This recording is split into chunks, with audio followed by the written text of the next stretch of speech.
اللہ کے نام سے شروع جو بڑا مہربان نہایت رحم کرنے والا ہے۔ کروڑوں درود و سلام نبی آخر الزمان صلی اللہ علیہ وآلہ وسلم کی ذات اطہر پر، جن کی وجہ سے ہم ہیں اور جن کی وجہ سے یہ کل کائنات ہے۔ تحریک لبیک پاکستان کی قیادت اس وقت جیلوں میں ہے۔ اس کے باوجود تحریک لبیک پاکستان کے امیدوار الیکشن کے لیے میدان میں اتر چکے ہیں۔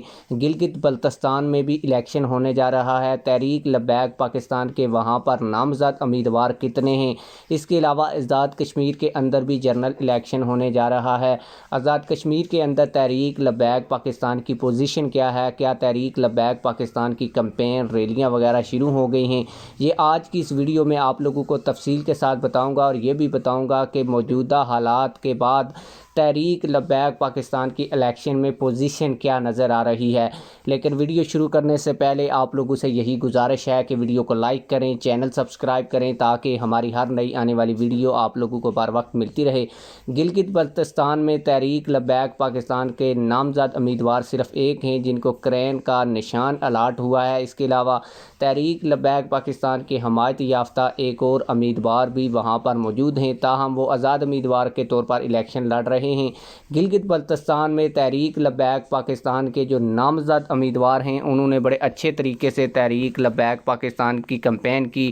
وہاں پر لوگوں میں تحریک لبیک پاکستان کا موقف اپنایا۔ تحریک لبیک پاکستان کے امیدوار کا نام نذر اللہ بابر ہے، اور GB14 حلقے سے یہ الیکشن لڑ رہے ہیں، اور 7 جون 2026 بروز اتوار کو الیکشن کی پولنگ ہونی ہے۔ جبکہ آزاد کشمیر کے اندر بڑی خبر نکل کر سامنے آ رہی ہے، اور آزاد کشمیر کے ہر حلقے میں تحریک لبیک پاکستان کا امیدوار ہوگا، جبکہ 3 ایسے حلقے ہیں جہاں پر تحریک لبیک پاکستان کی کارنر میٹنگز شروع ہو چکی ہیں۔ تحریک لبیک پاکستان کے امیدوار سامنے آ چکے ہیں، باقاعدہ لوگوں کے گھروں میں جا رہے ہیں، اور الیکشن کمپین جو ہے ان کی زور و شور سے جاری ہے۔ حلقہ نمبر LA6، حلقہ نمبر LA5، اور اس کے علاوہ مظفر آباد کا ایک حلقہ ہے جہاں پر تحریک لبیک پاکستان کے امیدوار باقاعدہ نامزد ہو چکے ہیں، ایکٹیو ہو چکے ہیں، میٹنگز ہو رہی ہیں۔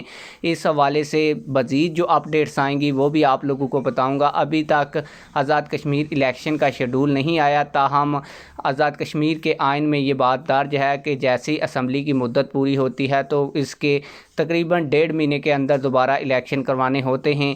تو اسمبلی کی مدت بالکل ختم ہونے والی ہے، دیکھتے ہیں اب الیکشن کا شیڈول کب آتا ہے۔ تاہم election commission of Azad Kashmir کا کہنا یہی ہے کہ الیکشن اپنی مدت کے اوپر ہی ہوں گے۔